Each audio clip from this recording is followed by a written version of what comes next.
বিসমিল্লাহির রহমানির রহিম। জাতীয় বিশ্ববিদ্যালয় ভর্তি পরীক্ষা প্রস্তুতির আজকের ইংরেজি ক্লাসে আপনাদের স্বাগতম। আজকে খুব গুরুত্বপূর্ণ কিছু বিগত পরীক্ষায় আসা ইংরেজি প্রশ্নের সমাধান করব। আমরা প্রায় 40টি প্রশ্নের সমাধান করব। আশা করি এখান থেকে সরাসরি পরীক্ষায় কমন আসবে। তো ক্লাসটি একটু বড় হলেও আশা করি শেষ পর্যন্ত দেখবেন। Do you know the solution to the problem?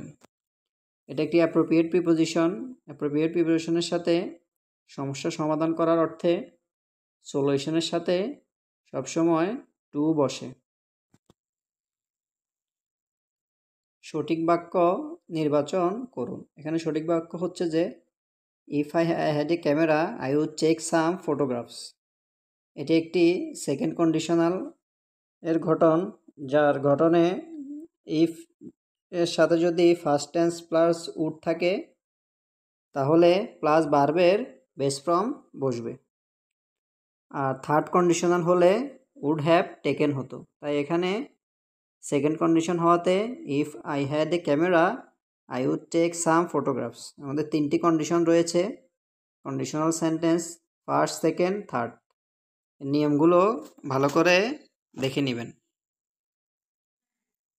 Let's play another round. এখানে রাউন্ড শব্দটি ব্যবহৃত হয়েছে নাউন হিসেবে। আমরা এর পূর্বে প্রস্তুতিমূলক ক্লাসে বলেছিলাম parts of speech, noun, verb, adjective এগুলো খুবই গুরুত্বপূর্ণ। এগুলো থেকে প্রায় পরীক্ষায় প্রশ্ন আসে এবং সামনে ভর্তি পরীক্ষাও আসার সম্ভাবনা রয়েছে। এখানে রাউন্ড অর্থ একটি খেলার অংশ যা নাউন হিসেবে কাজ করছে। Which of the following is not a card sentence. এখানে ভুল হচ্ছে যে the farmers are poor. Option সিতে ফার্মারের পূর্বে দি ব্যবহার করা এটি দ্বারা কৃষক জাতি বোঝাচ্ছে বলে ফার্মারের সাথে এস যুক্ত হবে না। এখানে শুধু হবে দ্য ফার্মার আর পুয়ার। আর বাকি তিনটি বাক্য সঠিক। ইজিয়ার সেড দেন ডান। এটার অর্থ হচ্ছে যে বলা যত সহজ করা তত কঠিন। আর ইজিয়ারের সাথেও দেন বসবে। We reach the airport in the evening. দিনের অংশ যেমন মর্নিং, আফটারনুন, ইভিনিং এর পূর্বে ইন বসে। ডিফারেন্ট শব্দের ভার্ব হলো ডিফার। এটাও পার্টস অফ স্পিচ থেকে এসেছে। আমরা প্রশ্ন সমাধান করার সময় খেয়াল করব যে কোন বিষয়গুলো থেকে প্রশ্ন আসতেছে। ওই হিসেবে প্রস্তুতি নিলে ইনশাল্লাহ শতভাগ কমন পড়বে। এখানে অ্যাডজেক্টিভ হলো ডিফারেন্ট, ভার্ব হলো differ.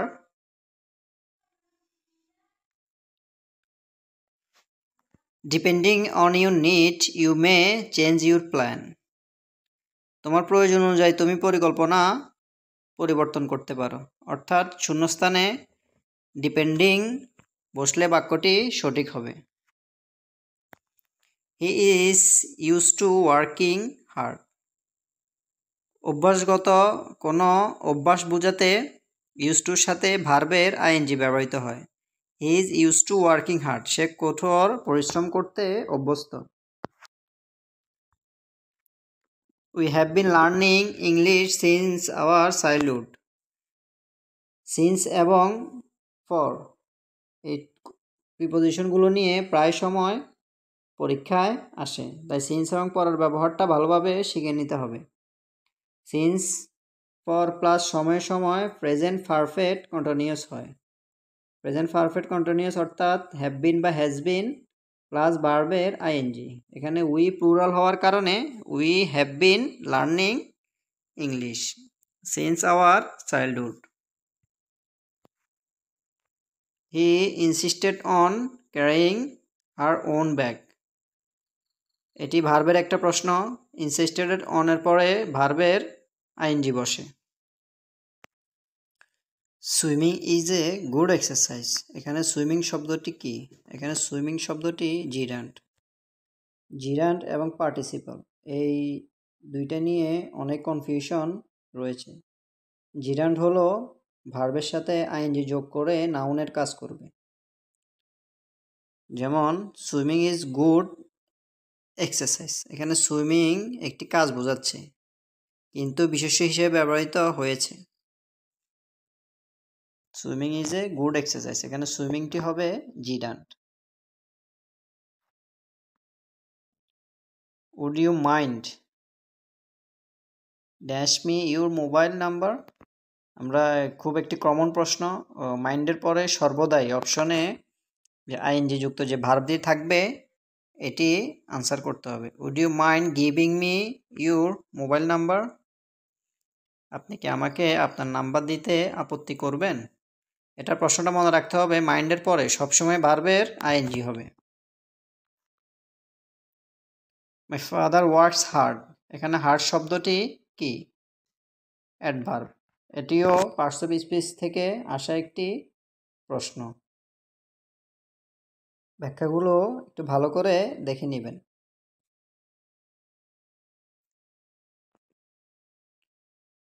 We dash dinner together tomorrow, we will have dinner together tomorrow.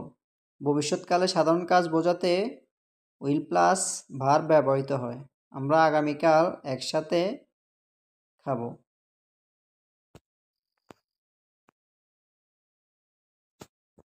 একটা আর্টিকেল থেকে প্রশ্ন এসেছে, dash and is dash industrious creature. এখানে প্রথমে অ্যান্টের পূর্বে কোনো আর্টিকেল বসবে না এবং ইন্ডাস্ট্রিয়াসের পূর্বে আর্টিকেল অ্যান বসবে। এটার ব্যাখ্যা হলো অ্যান সাধারণভাবে বোঝালে আর্টিকেল লাগে না। 3/4 of the Earth's surface is covered by water.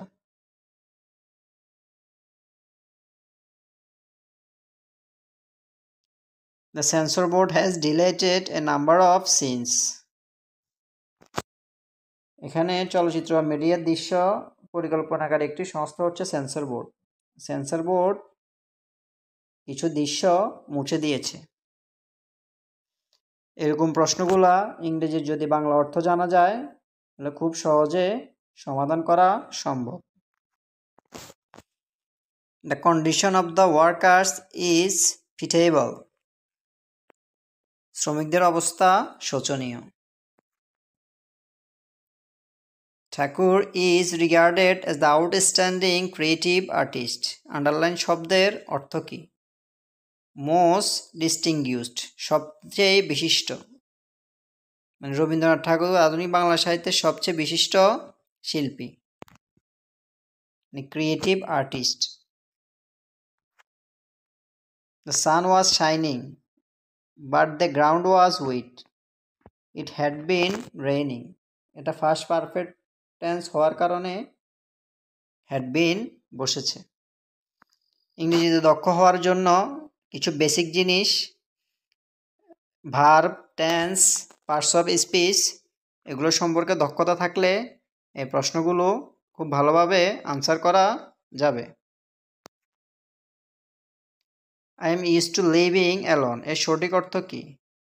I live alone and don't find it strange. এটার অর্থ হচ্ছে যে আমি একা থাকতে অভ্যস্ত। আর বি ইউজড টুর পরে আমরা এর আগেও একটি উদাহরণ দেখেছি, বি ইউজড টুর পরে ভার্বের আইএনজি হয়। The doctor suggests that the patient should lose his weight. Doctor ওনাকে ওজন কমানোর জন্য পরামর্শ দিলেন।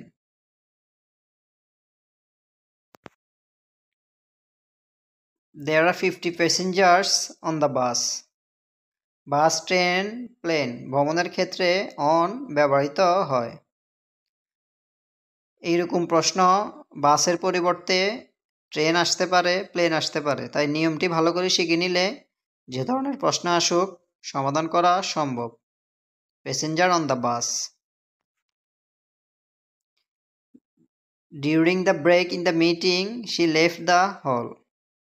সবার বিরতির সময় তিনি কক্ষ ত্যাগ করেছিলেন। এই প্রশ্নগুলো অর্থ বুঝে আনসার করলে সহজে আনসার করা যাবে। She left her key, under a mat by the front door. নিচে, এখানে আন্ডার মানে নিচে বোঝানো হয়েছে, সে দরজার পাশের ম্যাটের নিচে চাবিটি রেখেছিল। To do away with means to get rid of. এটি একটি প্রেজেন্ট ইডিয়ামস। এখান থেকে এই প্রেজেন্ট ইডিয়ামস থেকে সবসময় একটি প্রশ্ন আসবে। এটি অর্থ হচ্ছে যে বিলুপ্ত করা বা মুক্তি পাওয়া। Which of the following is correctly spelled. বানান থেকে, এর আমি সাজেশনে বলেছিলাম বানান থেকে একটি প্রশ্ন অবশ্যই আসবে। এখানে শুদ্ধ বানান হবে COURTEOUS, কার্টিওস, অর্থ ভদ্রতা বা শিষ্টাচার সম্পন্ন। বানানটি ভালো করে দেখে নেবেন। The big room for a large profit margin year condition. Sacrifice quality for profit, অর্থাৎ মান কমিয়ে লাভ বাড়ানো। For a large profit margin. A doctor is working with patient in the big room. এটি একটি প্রেজেন্ট কন্টিনিউয়াস টেন্সের উদাহরণ। Present continuous টেন্সে আমরা জানি সাবজেক্ট প্লাস মিজার প্লাস ভার্বের আইএনজি। একজন ডাক্তার বড় রুমে রোগীদের সাথে কাজ করছেন। Manufacturers often sacrifice quality for a large profit number. পূর্বের প্রশ্নটি ছিল সিনোনিম অফ টেরিফিক। অ্যান্টোনিম এবং সিনোনিম থেকেও একটি প্রশ্ন অবশ্যই থাকবে। টেরিফিক মানে অসাধারণ বা দুরন্ত কিছু। এখানে অপশনের সাথে মিলে very good. Most students on 60 credits by the time.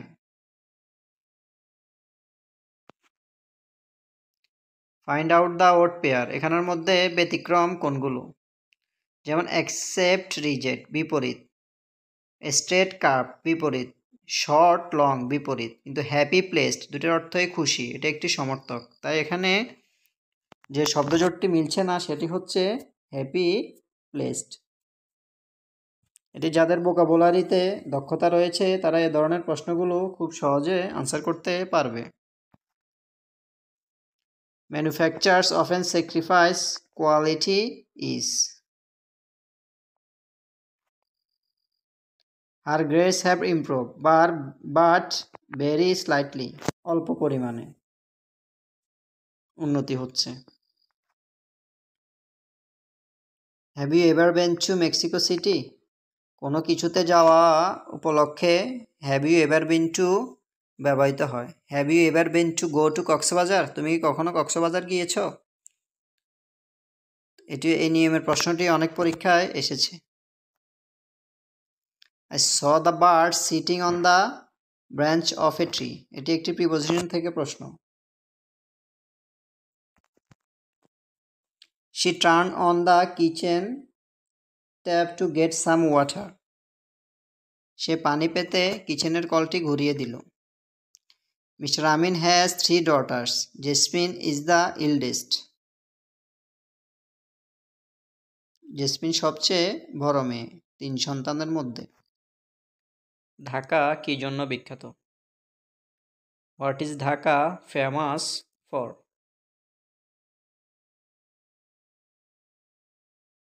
জ্ঞানীরা বেশি কথা বলেন না। The wise do not talk much. থামুন, আমি আসছি। Wait, I am coming now. সে 1 সপ্তাহ ধরে অসুস্থ। He has been ill for a week. প্রশ্নগুলো ইংরেজি থেকে বাংলা বা বাংলা থেকে ইংরেজি 2 প্রকারে অনুবাদ আসতে পারে। অবশ্যই বানানসহ ভালো করে দেখে নেবেন। এটি ছিল বজ্রপাতের মতো। It is a bolt from the blue. কতই না বিস্ময়কর মানুষের জীবন। What an wonderful man's life is. তার কোনো বন্ধু নেই বললেই চলে। He has few friends. তুমি কি কখনো কক্সবাজার গিয়েছ? Have you ever been two Cox's Bazar? প্রশ্নটি সর্বাধিকবার বিভিন্ন পরীক্ষায় এসেছে। সে ইংরেজিতে ভালো। He is good at English. যে কোনো কিছুতে দক্ষ বা ভালো বোঝাতে গুডের সাথে অ্যাট প্রিপোজিশন ব্যবহৃত হয়। জীবন পুষ্পসজ্জা নয়। Life is not a bed of roses. ইংরেজি শেখা সহজ। It is easy to learn English. লোকটি হাসতে হাসতে আমার কাছে আসলো। The man came to me লাফিং। সে কি গতকাল এসেছে? Did he come yesterday? অপমানের চেয়ে মৃত্যু শ্রেয়। Death is favourable to dishonour. ফেভারেবলের সাথে সবসময় দেন না বসে টু বসে।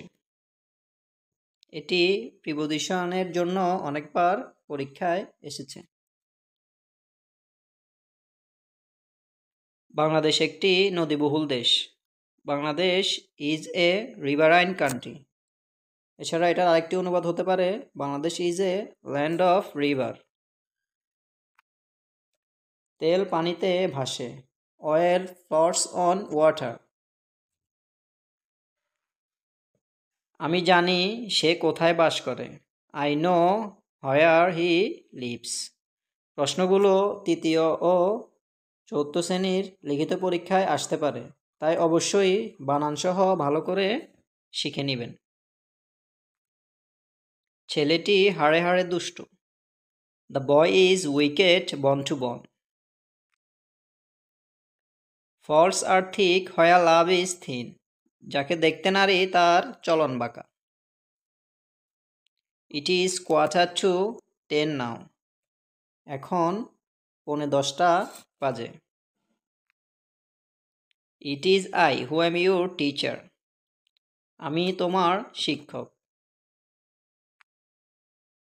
মেয়েটিকে আমি পথের মাঝে ফুল বিক্রি করতে দেখেছিলাম। I saw the girl beside the road to sell the flowers. It is a really vexed question. এটি প্রকৃতপক্ষে একটি বিরক্তিকর প্রশ্ন। The sun rises in the east. সূর্য পূর্ব দিকে ওঠে। আমি তাকে 2 বছর যাবৎ চিনি। I have known her for 2 years. সূর্য উঠেছে। The sun is up. The clouds rolled away. মেঘ উড়ে গেল। বর্ষা শুরু হয়েছে। The rain has set in. এখানে set in মানে আরম্ভ হওয়া বা শুরু হওয়া বুঝিয়েছে। সে দিনে এনে দিনে খায়। He lives from hand to mouth. সে বলল যে সে যাবে। He said that he will go. আমি এটা না করে পারলাম না। I could not help doing it. I do not take tea. আমি চা খাবো না। I am badly hard up. আমার টাকার খুব অনটন হয়েছে। The baby is always full of smiling. শিশুটির মুখে হাসি লেগেই আছে। The tree is in flowers. গাছটি ফুলে ফুলে ছেয়ে আছে। Patience is better, but its fruit is sweet. সবুরে মেয়া ফলে। প্রশ্নগুলো যে কোনো পরীক্ষার জন্য খুবই গুরুত্বপূর্ণ। ধৈর্য সহ অবশ্যই পড়ে নেবেন। I cannot stand rich dishes. ঘুরপাক খাবার আমার সহ্য হয় না। I wonder where he may be now. আমি অবাক, সে কোথায় আছে? Don't cry down your enemy, শত্রুকে খাটো করে দেখো না। প্রশ্নটি প্রথমে একটি প্যাসেজ থাকবে, বিগত সালের প্রশ্ন পর্যালোচনা করে আমরা দেখতে পাই। একটি প্যাসেজ থাকবে, প্যাসেজ থেকে 4 থেকে 5 নাম্বার, আর বাকি সব প্রশ্নই ইংরেজি দ্বিতীয় পত্রের গ্রামার অংশ থেকে। তো আমরা একটি নমুনা প্রশ্ন দেখলে আমরা বুঝতে পারবো যে প্রশ্নটি কি ধরনের হতে পারে। কারণ এরকম প্রথমে একটি প্যাসেজ থাকবে, যা read the following passage and answer question নং 1 to 5 বিলো ইট, এরকম একটা প্যাসেজ দিয়ে প্যাসেজ থেকে 1 থেকে 5 বা 1 থেকে 4 এরকম 4-5টা প্রশ্ন যা প্যাসেজের আলোকে আনসার করতে হবে। তো এরকম passage, few things have been truer and more universally believed and that women get rough in of life in poor countries. যাক, প্যাসেজটি আমি আর পুরো পড়লাম না, এটি বিগত জাতীয় বিশ্ববিদ্যালয় ভর্তি পরীক্ষায় এসেছিল এই প্যাসেজটি। তো এই প্যাসেজগুলো আপনারা ভালো করে পড়ে নেবেন। আরও অনেকগুলো প্যাসেজ বিগত সালে এসেছে। তো এখানে 1 নম্বর প্রশ্ন আছে, the best title for this passage would be prejudice against women in the developing world. মানে এই প্যাসেজটির মূল কথা ছিল যে উন্নয়নশীল বিশ্বে মহিলাদের বিরুদ্ধে পক্ষপাত হচ্ছে। তো এই প্যাসেজ থেকে আরেকটি প্রশ্ন আছে যে the rough indicate difficult situation. তো এভাবে এই প্যাসেজ থেকে 5টি প্রশ্ন। Running is used here is the sense of managing. Antonym for preference, antonym for preference আর ডিসগ্রেড, তো অবজ্ঞা বা উপেক্ষা। তো deep seated suggest long lived. তো এরকম প্যাসেজ আসবে, প্যাসেজ থেকে আমরা প্রশ্নগুলো সমাধান করব। প্রথমে প্যাসেজের প্রস্তুতির জন্য বিগত সালের প্যাসেজগুলো ভালোভাবে প্রস্তুতি এবং ইংরেজি প্রথম পত্রের গুরুত্বপূর্ণ প্যাসেজ অংশ বাংলা অর্থ সহ পড়ে নিলে প্যাসেজটি ভালো করা যাবে। ইংরেজির জন্য সবচেয়ে গুরুত্বপূর্ণ বিষয় হচ্ছে যে ইংরেজি গ্রামার। ইংরেজি বেশিরভাগ প্রশ্নই এই ইংরেজি গ্রামার থেকে আসবে। তো গ্রামারের তো সিলেবাস অনেক বড়। গুরুত্বপূর্ণ যে প্রশ্নগুলো বা যে টপিক থেকে অবশ্যই সবসময় পরীক্ষায় এসেছে বা পরীক্ষা আসতে পারে, এরকম 10টি টপিক এখানে সাজিয়ে দিলাম শেষ মুহূর্তের জন্য। এই টপিকগুলো খুব ভালোভাবে পড়ে নিলে আশা করা যায় এখান থেকে কমন পাওয়া যাবে। যেমন parts of speech, number, gender, preposition অবশ্যই আসবে পরীক্ষায়। Right from verb, voice, narration, spelling একটা আসবে অবশ্যই, synonym, antonym, present, idioms, translation. তো এগুলো থেকে আশা করা যায় প্রত্যেকটা টপিক থেকে 1টা বা 2টা করে প্রশ্ন কমন আসতে পারে। এছাড়াও tense, sentence, one word substitution, literature. তো যাদের প্রস্তুতি পূর্বে থেকে নেওয়া হয়নি বা যারা ইংরেজি প্রস্তুতি ভালো নয়, তাদের শেষ মুহূর্তে সর্বোত্তম প্রস্তুতির আমার মনে হয় উপায় হচ্ছে যে বেশি বেশি প্রশ্ন সমাধান করা। আমরা বিভিন্ন বিশ্ববিদ্যালয় বা জাতীয় বিশ্ববিদ্যালয়ের বিগত সালের প্রশ্নগুলো সমাধান করছি আমাদের চ্যানেল থেকে। তো আমরা ইংরেজি প্রশ্নগুলো পরীক্ষার আগ পর্যন্ত সমাধান করব। তো আমাদের সাথে থাকেন। আশা করি ইংরেজি নিয়ে যে দুশ্চিন্তা রয়েছে সেটা কিছুটা হলেও দূর হবে। তো ধন্যবাদ। আরও গুরুত্বপূর্ণ তথ্য ক্লাস আমাদের কাছ থেকে পাবেন ইনশাল্লাহ। আমাদের সাথে থাকুন, ভালো কিছু আশা করা যায়। ধন্যবাদ। আসসালামু আলাইকুম।